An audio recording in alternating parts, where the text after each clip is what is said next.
Hello दोस्तों, welcome to money stalkers. तो इस वीडियो के अंदर हम लोग बात करने वाले हैं मल्टीपल स्टॉक्स के बारे में। तो चलिए सबसे पहले हम लोग डिस्कस करेंगे जियो फाइनेंशियल्स के बारे में। तो जहां हमें जियो फाइनेंशियल्स के अंदर आज के दिन 1.5% तक की गिरावट हमें नजर आया एंड 355 रुपीज़ के आसपास हमें क्लोजिंग नजर आ चुकी है।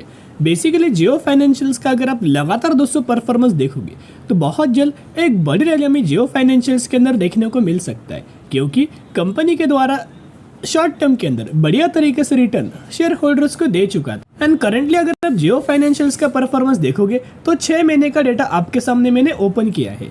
करंट प्राइस से टॉप तक अगर आप कैलकुलेट करके देखेंगे तो अभी भी जियो फाइनेंशियल जैसे फंडामेंटल स्ट्रॉन्ग कंपनी हमें 9% की गिरावट के अंदर ये ट्रेड कर रहा है। उसके साथ साथ आप सभी को पता होगा, जो लोग डेली चैनल को फॉलो करते हैं, वीडियोस को देखते हैं, उन लोगों को पता है कि जब जियो फाइनेंशियल 232 रुपए पर अवेलेबल था एंड कंपनी के द्वारा जब ब्रेकआउट किया गया था, वही लेवल्स के ऊपर दोस्तों हमने भी खरीदारी किया था और आपके साथ भी मैंने आपके साथ अपडेट किया था।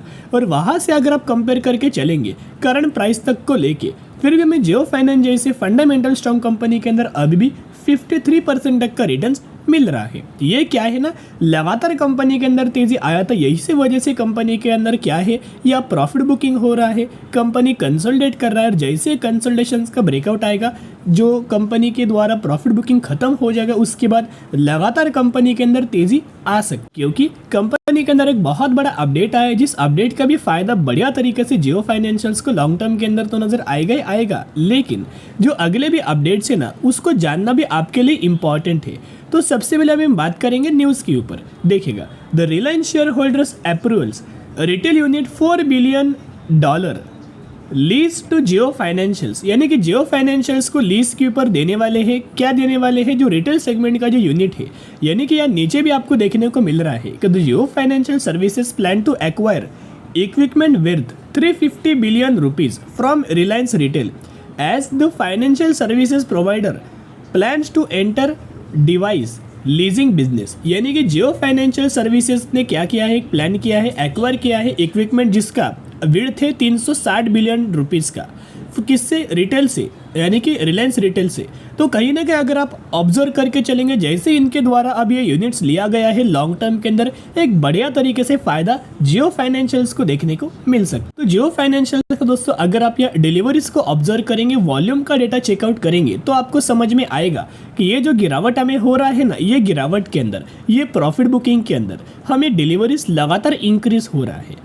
आज के दिन हमें जियो फाइनेंशियल्स के अंदर डिलीवरीज देखोगे तो करीब 57% तक के डिलीवरीज हमें जियो फाइनेंशियल्स के अंदर नजर आए। उससे पहले अगर आप कल की डिलीवरीज देखोगे, यानी कि फ्राइडे के दिन जो कि 58%, उससे पहले एक हफ्ते का एवरेज देखोगे तो 49%, एक महीने का एवरेज देखोगे तो 49%। यानी कि कहने का मतलब इतना ही है, उस समय कंपनी के अंदर लगातार हमें तेजी आ रहा था, इस वजह से डिलीवरी क्या था, कम था एज कम्पेयर टू जो अभी हमें डिलीवरीज नजर आ रहा है। अभी अगर आप देखोगे कंपनी गिरावट के अंदर मिल रहा है, डिस्काउंट प्राइस के अंदर मिल रहा है, प्रॉफिट बुकिंग हो रहा है, राइट, कंपनी कंसोलिडेट कर रहा है, इस वजह से डिलीवरीज कंपनी के अंदर बढ़ रहा है। तो डिलीवरीज बढ़ रहा है यानी कि क्या दोस्तों, यानी कि इस कंपनी के अंदर एफआईस के द्वारा, डीआईस के द्वारा एंड म्यूचुअल फंड्स के द्वारा बहुत बड़ी क्वांटिटीज, बहुत सारे शेयर्स हमें खरीदारी किया जा रहा है, जिसका डेटा करंटली रिटेलर्स को नहीं मिलेगा। जो एक महीने के बाद ये डेटा अपडेट होगा और उसके बाद आपको समझ में आएगा कि यस, गिरावट के अंदर म्यूचुअल फंड्स के द्वारा एंट्री किया या फिर गिरावट के अंदर एफआईस के द्वारा एंट्री किया। रिसेंटली क्या है ना, ब्रोकरेज फर्म के द्वारा हमें टारगेट दिया गया है।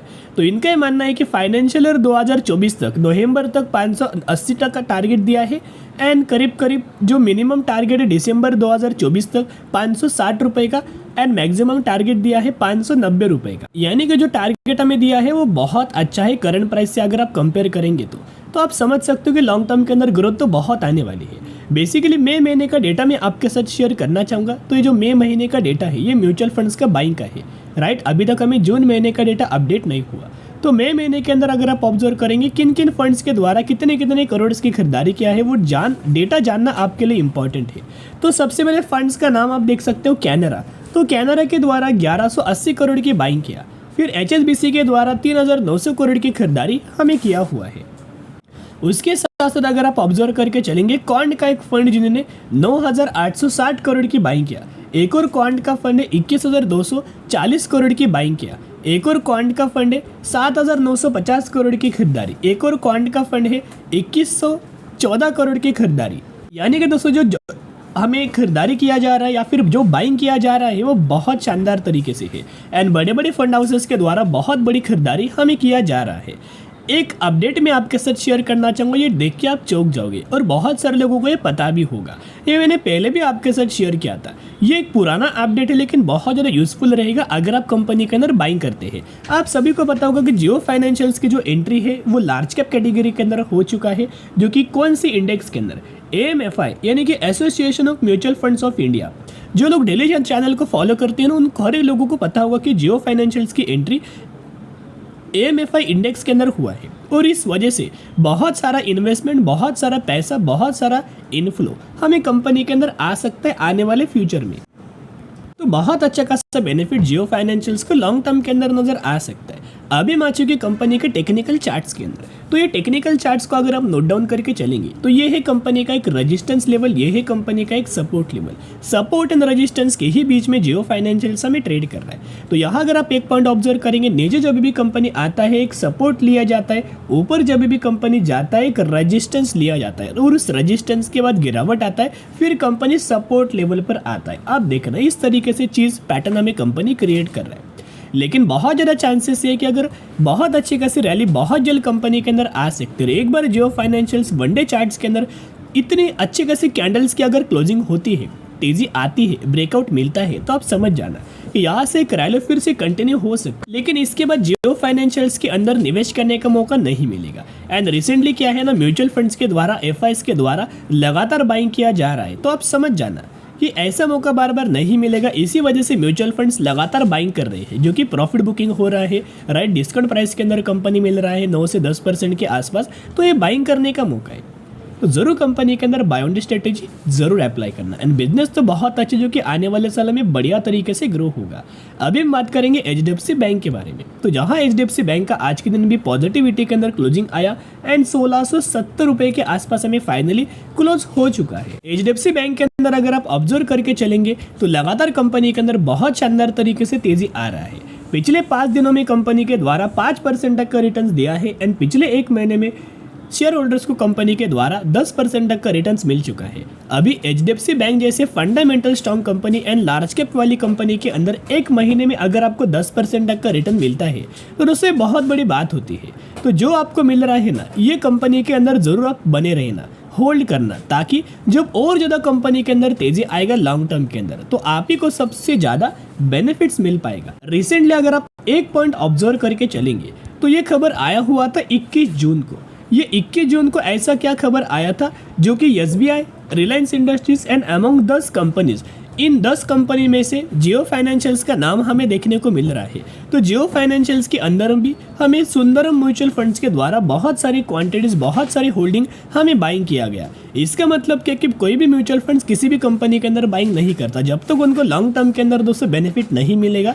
यानी कि ये एनालिसिस करते, स्टडी करते हैं और उसके बाद निवेश करते हैं, ताकि इनके जो एनालिसिस होती है वो बहुत सारी चीज़ों के बारे में दोस्तों देखते हैं, स्टडी करते हैं और उनके बाद उनको उस कंपनी के अंदर निवेश करना है या फिर नहीं करना है, उनको खुद को उससे आंसर मिल जाता है। यानी कि HDFC बैंक के अंदर भी अगर आप देखोगे तो ये फंड्स के द्वारा हमें बाइंग किया गया। जियो फाइनेंशियल्स के अंदर भी इस कंपनी के द्वारा हमें बाइंग किया गया। तो जियो फाइनेंशियल्स के अंदर 5% तक की होल्डिंग हमें इंक्रीज किया गया है ये सुंदरम फंड्स के द्वारा। एंड HDFC बैंक के अंदर मई महीने का ही डेटा है, जो कि 5% की होल्डिंग हमें इंक्रीज किया गया है HDFC बैंक के अंदर भी। यानी कि दोनों कंपनी एक ही फंड्स के द्वारा हमें बाइंग किया गया है और लगातार म्यूचुअल फंड्स एक ही फंड्स के द्वारा दोनों कंपनी के अंदर बाइंग कर रहा है।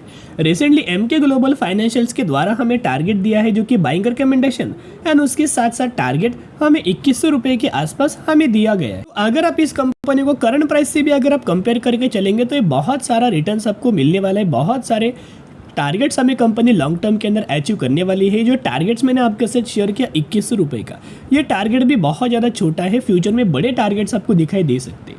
अभी आपको बताया कि अगले महीने से हर एक कंपनी का Q1 का रिजल्ट्स आने वाला है। तो HDFC बैंक के द्वारा कंपनी का Q1 का रिजल्ट्स डेट हमें अनाउंसमेंट किया है। तो HDFC बैंक का जो Q1 का रिजल्ट्स आने वाला है वो 20 जुलाई को देखने को मिलने वाला है।